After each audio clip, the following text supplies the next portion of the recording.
This is Pet Life Radio. Let's talk pets.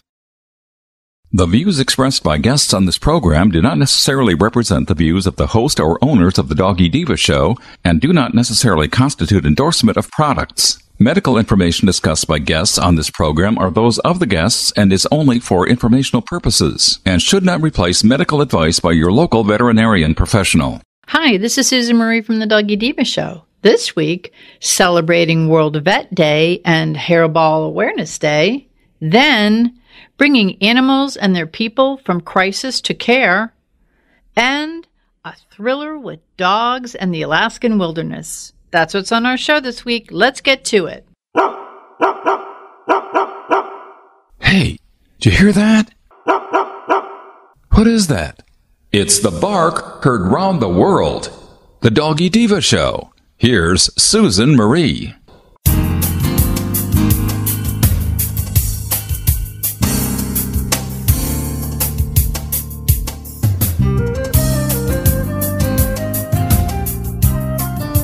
Hi, welcome to the Doggy Diva show, the show for animal lovers. I'm your host, Susan Marie, and as always, I'm joined by my canine co-hosts, the Doggy Divas themselves, Francesca, Coco, and our newest little diva, Miss Olive. Miss Olive is the cute little Italian Greyhound rescue in the picture with the microphone. Thank you for joining us today as we bring the experts in the pet and animal world right to you.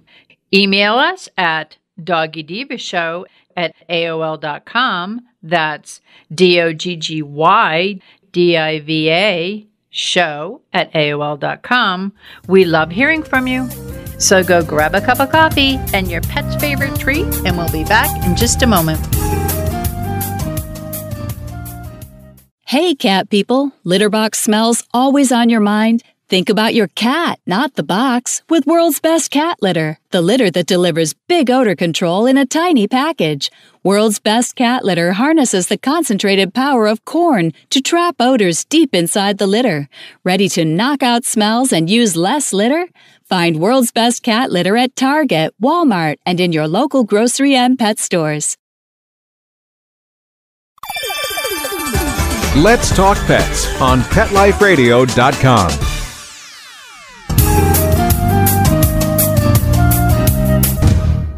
Welcome back, everyone. I have with me Monica Leighton. She is the owner of Professional Pet Sitting with our Pet Tip of the Week. Now, Monica, today is a very important day. It's World Veterinary Day, and just yesterday was Hairball Awareness Day. Can you give us any tips or any information on these important days?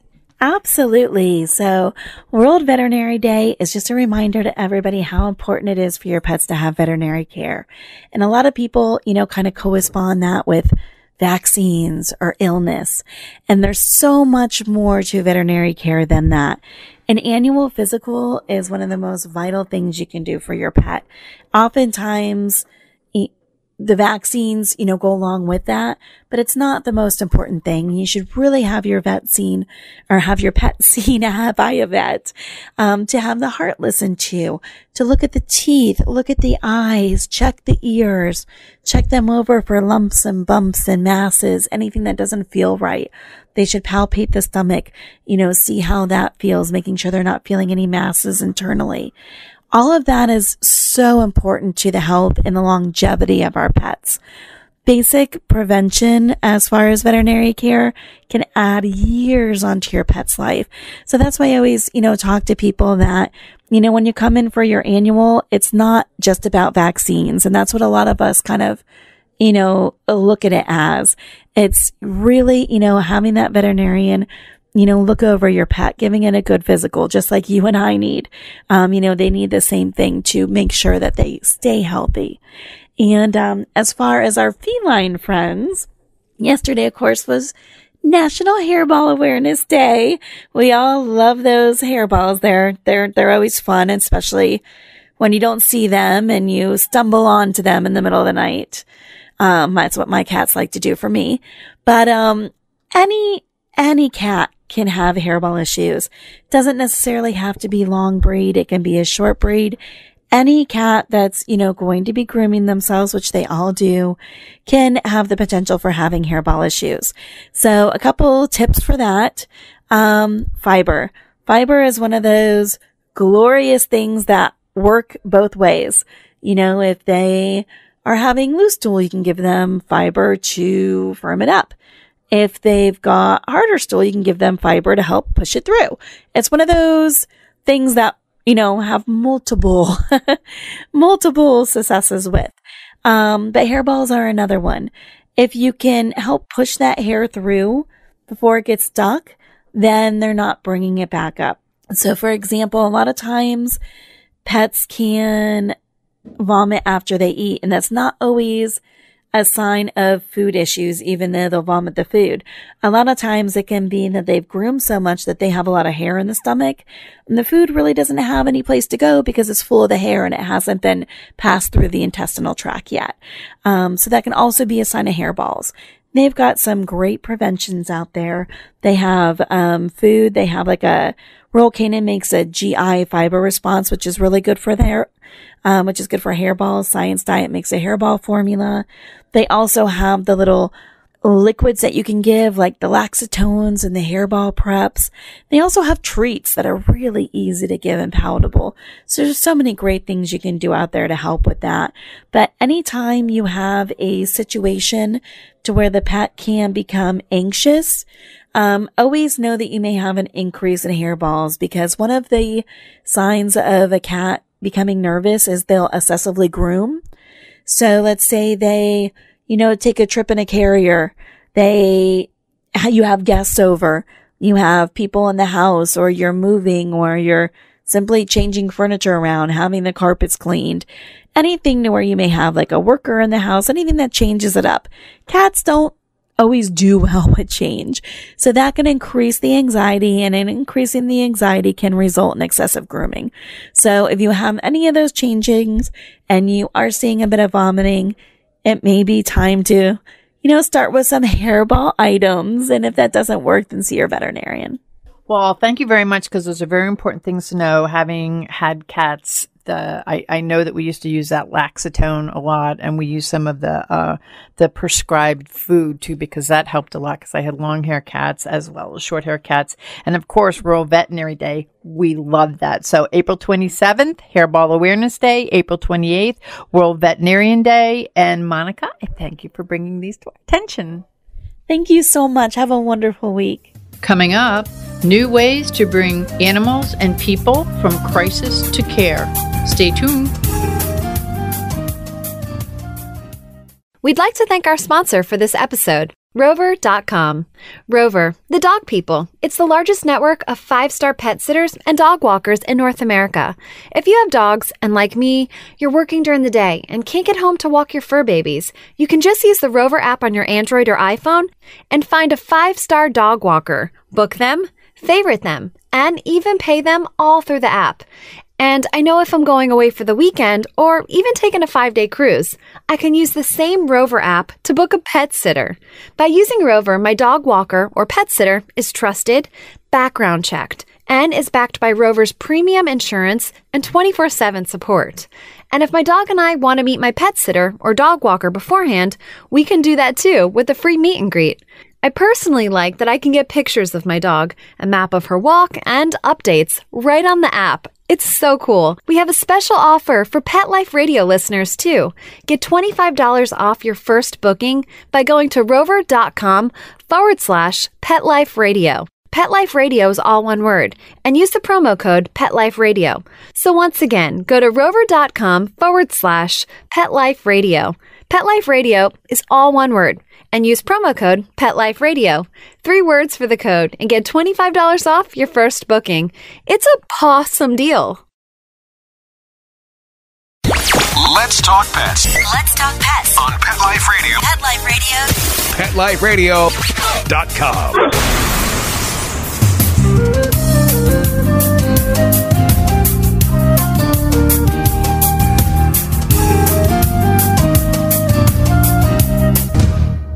Welcome back, everyone, to the Doggy Diva Show. We would like to introduce you to a national animal welfare organization based in Sacramento, California, that offers many life-saving programs. Since 1987, Red Rover has focused on bringing animals out of crisis and strengthening the human-animal bond through emergency sheltering, disaster relief services, financial assistance, education, and more. We are honored to have with us today the president and CEO of Red Rover, Nicole Forsythe. Welcome to the Doggy Diva Show, Nicole. Thank you. Thanks for having me on. Oh, it's our pleasure. What can you tell us about Red Rover? A lot of people like to think of us as the American Red Cross for animals. So one of our biggest programs helps shelter animals during natural disasters or any time a large number of animals are in crisis and need that emergency temporary sheltering. So we have 4,000 volunteers all over the country. Wow. We would not be able to do what we do without volunteers, and they are very specifically trained in that sheltering and caring for animals that are in very stressful situations. So they travel all over the country and sometimes in Canada as well. And they just provide, hands-on labor, setting up a shelter, and then just taking care of those animals with some really special, tender, loving care. That's our biggest program. It's great to know that you have this Red Rover Readers program that was created to help children build empathy skills towards animals. Can you tell us a little bit more about that program? Sure. One of the great things about Red Rover is we're there to help in immediate crisis. So when animals are in these situations like a natural disaster or a puppy mill seizure or, other kinds of mass cruelty or abuse. But we also really want to try to get at the root of neglect and abuse in the first place. And there's a lot of research showing that empathy can really prevent abuse and violence in the first place. So our program trains teachers and volunteers and humane educators how to go into schools and using books that show animal behavior, help children understand animal behavior so that they can develop empathy for them. So if they can't really tell what emotions an animal has, it's impossible to have empathy. So we're really getting to the root of where we feel like there's a lot of abuse issues where people kids are just not aware that animals have these emotions. And so train them really early to be able to see that is a great way to prevent abuse and neglect in the first place. And that's so important. And I'm a firm believer that teaching the children, and they bring that home to their family and their parents, and that's how these things start. I think it's so wonderful about your programs. Now, how could someone bring the Red Rover Readers program to their school? We have online training for teachers, so it's a pretty easy way to get involved. We can also train an entire school. We have found that, but we primarily target 3rd and 4th grade. So if there's an elementary school that really wants to train their entire school, it's a great way for the teachers to kind of help each other out, and it tends to get used more when the whole school adopts it. So we can bring it to an entire school. We do professional development trainings for teachers. But if there's just one teacher who wants to take it, so, if someone listening knows a teacher and they're teaching elementary school, super easy to take the online course. People can learn more about the course on our website, redrover.org, and, how to sign up. And then once they've taken the class, they get free curriculum. They're told which books work really well. And then they just can implement it and see some pretty big changes in the kids' attitudes towards animals. You also have relief that helps domestic violence survivors escape dangerous situations with their pets. Now, how are you expanding that program to make it even more accessible for shelters, people, and their pets? Yeah, so we've got a lot of different ways that someone who is trying to escape domestic violence can leave with their pets. We're definitely finding it's a huge barrier for people to not leave, and then sometimes the animals themselves become victims of the abuse. So we want to make sure they can leave, together. So we have emergency grants where people can just immediately leave and and have their pet go to a boarding facility.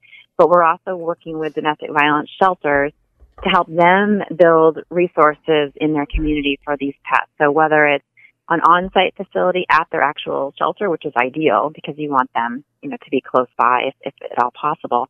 But if they can't build an on-site facility, we've started to expand the grants that we can give to these domestic violence advocates so that they can maybe build an off-site shelter or maybe develop a foster program or a more consistent program with a boarding facility or a veterinary clinic or an animal shelter, so whatever, making it a little bit more flexible based on the needs of a specific community.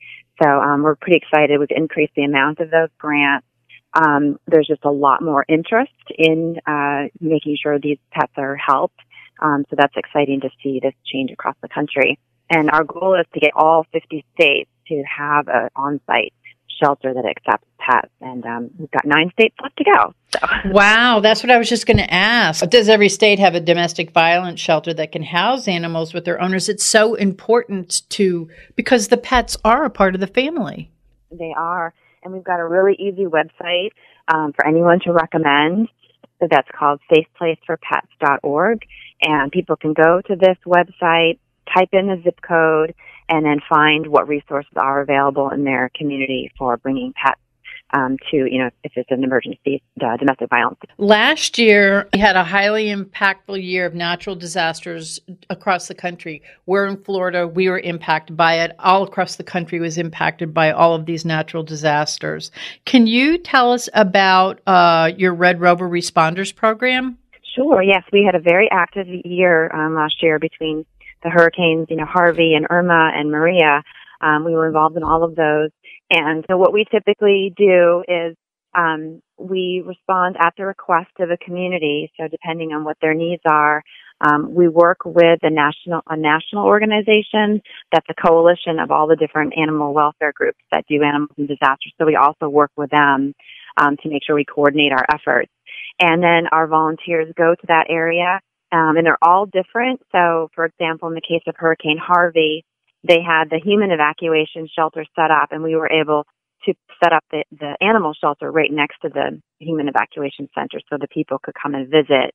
And the animals that we helped in that particular shelter were all owned animals, so we knew who their owners were, and they were nearby, which was nice.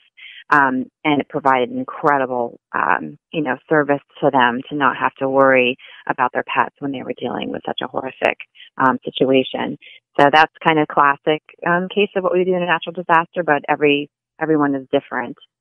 Sometimes we work with an animal shelter that might be rescuing the animals, but we don't necessarily, we don't do the rescuing like off the street. We just provide that sheltering once they come into a place. Now, you mentioned volunteers. How can someone become a volunteer for the program?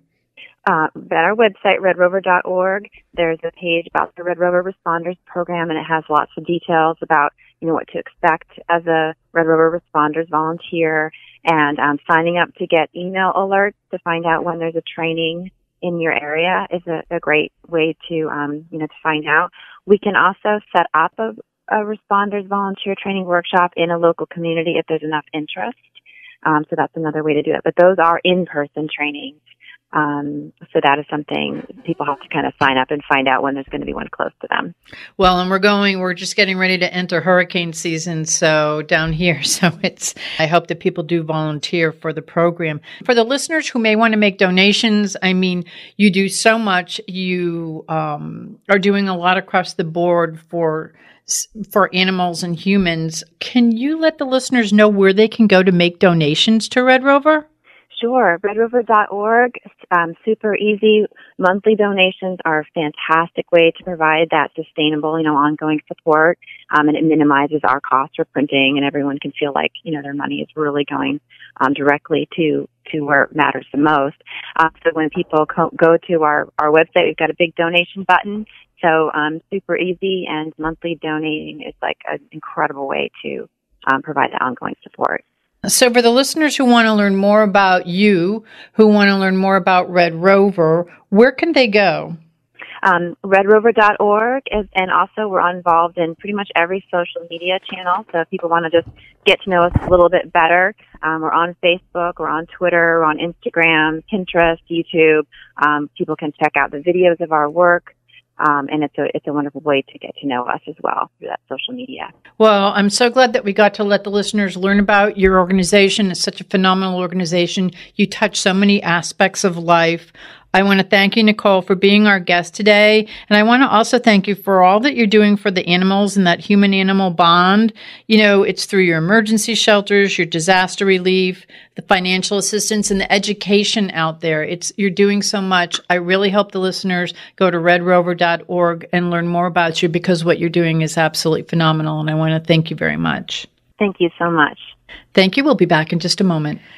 Hi, Doggy Diva Show listeners. Susan Marie here to take just a half a minute to let you know how much we appreciate your being with us every week to hear great dog tips you can use with your pet, some great stories about rescues, fostering, and some heartwarming stories about second chances for pets who are now in loving forever homes. Be sure to go to our website, thedoggydiva.com, to see pictures of Miss Olive and other dogs we talk about on the show and get to know us a little better. That's thedoggydiva.com, DOGGY. We appreciate your feedback too. Okay, let's get back to the show. Coming up, a haunting thriller about dogs in the Alaskan wilderness. Stay tuned. When Helen Brown ran away to New York City 5 years ago, she had no idea that a homeless cat with a punk rock haircut and enough catitude to light up the Empire State Building would be the one to teach her the true meaning of love and a forever home. In the tradition of her internationally best-selling memoir, Cleo, Helen Brown's Bono, the amazing story of a rescue cat who inspired a community, is a heartwarming true story about a woman without an anchor, a homeless cat without much hope, and finding a forever home in the city that never sleeps. Modern Cat magazine calls Bono an uplifting tale about how everyone deserves love and a second chance. Bono by Helen Brown is on sale now everywhere. Does your dog itch, scratch, stink, or shed like crazy? Come to Dynovite for help. Order a 90-day supply of Dynovite. Everything we tried failed except the Dynovite. Pick up 2 bottles of Super Mega Fish Oil. Get the 3rd bottle free. Packed with omega-3, DHA, and EPA fatty acids. Super Mega is great for your dog's immune system, healthy skin, and soft, shiny fur. Dogs love it. Try Super Omega Fish Oil. Buy 2, get 1 free. At Dynovite.com. DINOVITE.com.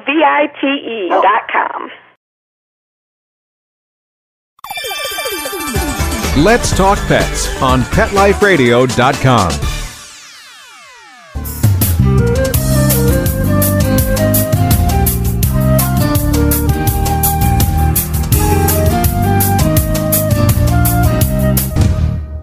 Welcome back, everyone, to the Doggy Diva Show. If you are looking for an electrifying thriller set in the beauty of the Alaskan wilderness, have we got the book for you. This author's an intriguing debut novel, The Wild Inside, takes the reader into the world of dog sled racing, following a young woman who thrives off hunting and training her dogs who only feel safe in the untamed Alaskan wilderness. But everything changes one day, and the questions and the safety of her family begins to arise as strangers begin to appear in her small Alaska town. And all I can say, Jamey, is wow. This was such a great book, and we have with us today the author of The Wild Inside, Jamey Bradbury. Welcome to the Doggy Diva Show. Oh, thank you so much for having me. It's our pleasure. I absolutely love this book. It was like a page turner. I couldn't put it down. People are probably going to be saying, dog sledding? What, because this is like something new to like dog people such as myself, but I found it very, very interesting, and the level of compassion and hard work, preparation that goes into it is amazing. Can you tell the listeners a little bit about yourself? Also, the Iditarod, which is the race. Can you tell us a little bit about that? Oh, sure. So I'll start by, like you said, telling you a little bit about myself. I live in Alaska, but I'm not from Alaska. I grew up in the Midwest in Illinois, and I came up to Alaska as an AmeriCorps volunteer, which is sort of like Peace Corps, except it's all is in the United States. I thought I was going to come up to Alaska for just 9 months and then move on, but I fell in love with the place, and here I am 16 years later. And one of the things I fell in love with was the Iditarod dog sled race. As you said, it's the longest sled dog race in Alaska. It's a little over 900 miles, although we like to say it's 1,049 miles because we like being the 49th state.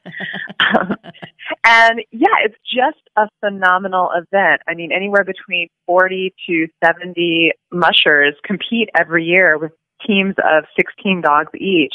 And they are out in the wilderness of Alaska going from Anchorage to Nome over the course of anywhere between 9 to 15, 16 days, kind of unsupported. I mean, they're basically out there on their own, except at the checkpoints that they stop by. And yeah, it's just them and their dogs running across Alaska. Have you ever done one? I have not. I'm not a racer by any means. I don't even have a dog. Well, let me tell you, you described, and it's interesting because I think that when I thought about, the dog sledding, I thought of it more as like kind of like a group sport where everyone's just kind of working together and like doing their thing. This is really, as you said, you're kind of like isolated and you're going at your own pace, and the amount of preparation and the amount that you just need to do to survive while you're out there, it's absolutely mind-blowing when I was reading about it. I mean, the level of commitment that you have to have, and also the level of knowledge and endurance is absolutely phenomenal. And you covered it beautifully in your book, by the way. Oh, thank you so much. Yeah, researching this book, I was just blown away by the level of preparation, as you said, that these mushers have to go through. I mean, they start preparing for their races months and sometimes even years ahead of time. And I mean, it is not a sport for someone who doesn't plan well, let me tell you. Absolutely. Because it's for everything from your food to your protection, your sleep. I mean, the dogs. And it's really interesting about like the stop points along the way. Now, I don't want to give out too much in the book, but I mean, there's just so much that is involved. It's like it takes a village. I mean, it's like such a big community event, and the way it's all laid out, you're really on your own, but yet you have support along the way, and the dogs have support along the way. Yeah, that's one of the interesting parts, because when you're actually running the race, so much of it is such a lonely endeavor because you are out there with just you and your dogs for days on end. But as you said, it's also a community thing. I mean, so many mushers have handlers and family members and community members that really work hard to get them out on the trail and get, like you said, the drop bags delivered to the villages that they're going to be stopping by during the race, and preparing all the gear and equipment that they're going to need over the course of the race. Well, and that in itself was, I learned a lot through your book on that, I was very impressed. I mean, by what goes into dog letting. I have a whole new respect for them. But I have to ask you this about your book, and the book is called The Wild Inside, as I said, but it's like a psychological thriller, kind of like a coming of age and a love story. I have to ask, what was your inspiration for this? Because it was genius. Oh, thank you so much. Well, so the Iditarod was a big inspiration to me. I knew that I wanted to write something around the world of sled dog racing because, I mean, honestly, it's a good excuse to learn more about something I was interested in. But the idea for the book actually came from just an image I had in my head one day of a small house in the middle of the Alaskan wilderness, and its windows were lit up against the dark Alaskan winter. And I knew that inside the house there were two people waiting for a third person to come home, and that's all I had, really.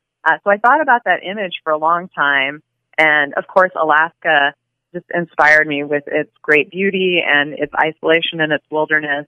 And then finally, after I'd been thinking about this image for long enough, I read a book called Some of Your Blood by Theodore Sturgeon. It's a novella that was written in 1961, and it features a man, much like my character, who likes to hunt and trap and has an affinity for the wilderness. And as I was reading that book, I kept thinking, what if this book was told from a woman's perspective instead of a man's? And although my book isn't a direct retelling of Some of Your Blood, that was an inspiration. And so as I put all of those different elements together, this is what came out, the story of Tracy Petrikoff and her family and what happens in the woods one day when she's out hunting and trapping. And it's so interesting because as you're reading along, and again, I don't want to give away too much, but as you're reading along, you're kind of thinking that this is where the story's going to go. This is where it is because her mom's there. It's this family set in the middle of this beautiful Alaskan wilderness in this home, and they have their routine, and she has a brother and a dad, and it's just like a regular story. And as you read on and on and on, it takes you into like this. I actually see like a movie coming to this. I mean, there's just so much that's in it. I mean, it was for me, and I read like a lot of mysteries. There was a lot of scary parts in it, but like good scary because it would take you to the next level. but it was like that thriller, and I like the psychological, thrillers sometimes because it keeps your mind going and you keep going, okay, what's next?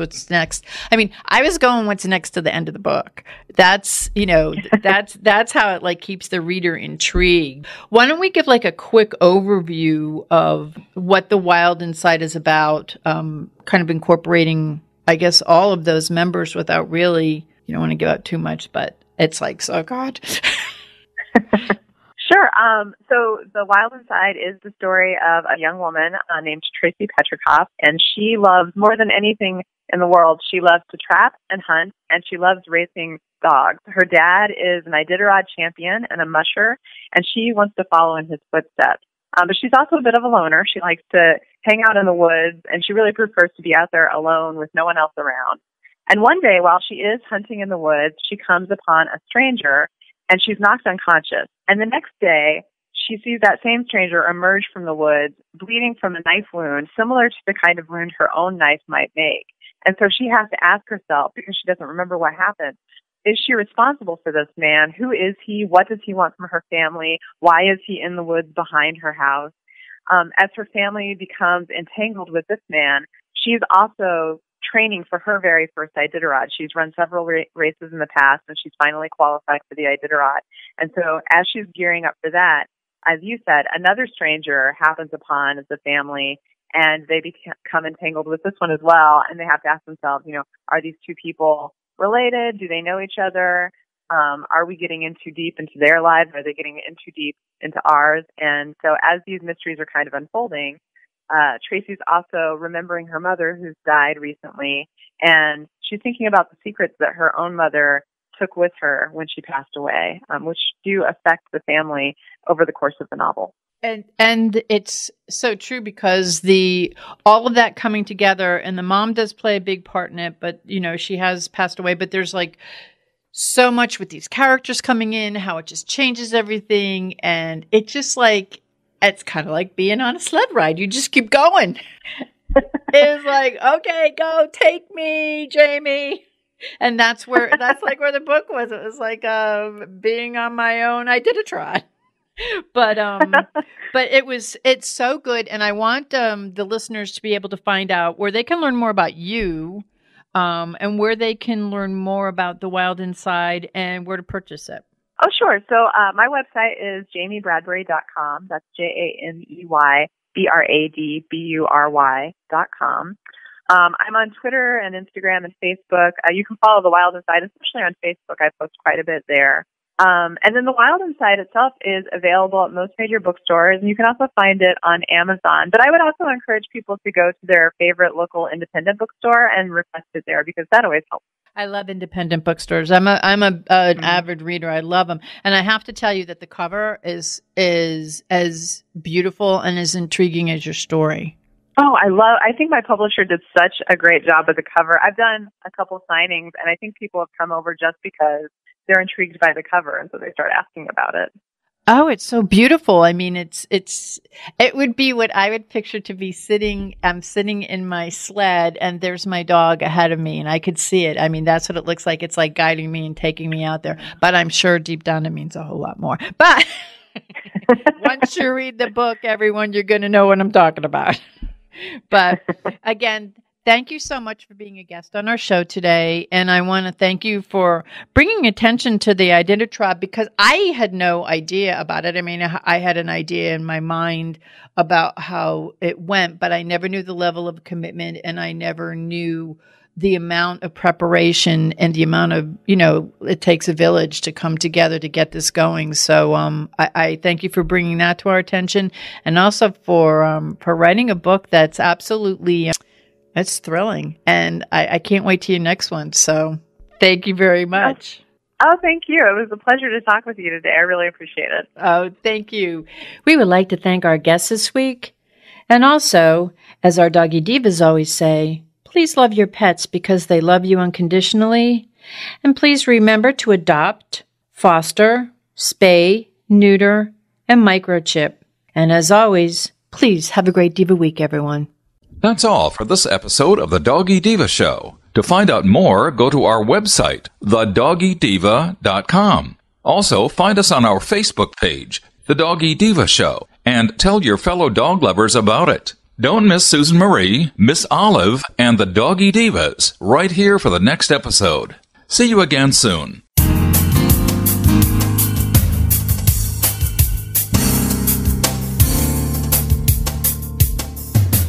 Let's Talk Pets, every week on demand, only on PetLifeRadio.com.